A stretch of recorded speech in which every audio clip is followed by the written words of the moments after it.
Salut à toi, jeune ingénieur. Savais-tu que 95% des entreprises travaillent dans la RF recherchent des profils d'ingénieurs de type ESC? Veux-tu en faire partie? Moi, je pense que la question elle est vite répondue.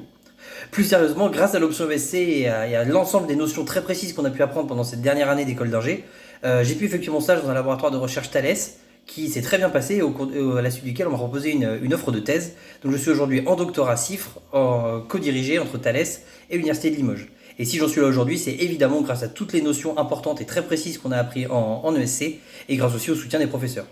Donc si tu veux rejoindre le monde de la physique et le monde de la RF, l'option ESC est clairement la meilleure et c'est une vraie option d'avenir dans laquelle tu auras du boulot pour très longtemps, je peux t'en assurer.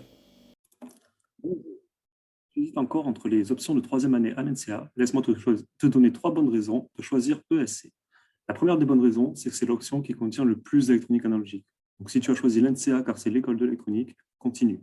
La deuxième option, c'est parce qu'on fait énormément de design en ESC. Donc si toi, ce que tu aimes, c'est créer de jolies cartes, et les cartes hyper sont les plus belles, fonce. Et enfin, la dernière raison, les débouchés. Si tu as envie de travailler dans le spatial, dans la défense ou encore dans la 5G, alors choisis ESC.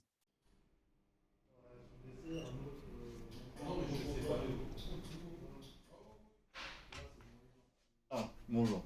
Savez-vous à quoi sert cette scène? Pour comment on s'en sert? Comment cela fonctionne? Eh bien, c'est l'une des nombreuses choses que vous pourrez apprendre lors de l'option OSC. Je m'appelle Alexis, je suis ingénieur en radiofréquence chez Sagemcom depuis maintenant 2 ans, et il ne se passe pas un jour sans que je n'utilise une des nombreuses notions que j'ai apprises lors de l'option OSC. De manière non exhaustive, nous pourrions citer les simulations électriques et électromagnétiques, le dimensionnement et le design de chaînes de transmission radio et hyperfréquence. Il m'arrive même de diriger des essais CEM.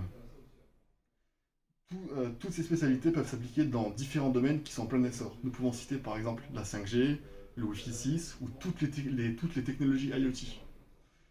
Donc n'oubliez jamais, si vous voulez un avenir solide, il vous faut des bases solides.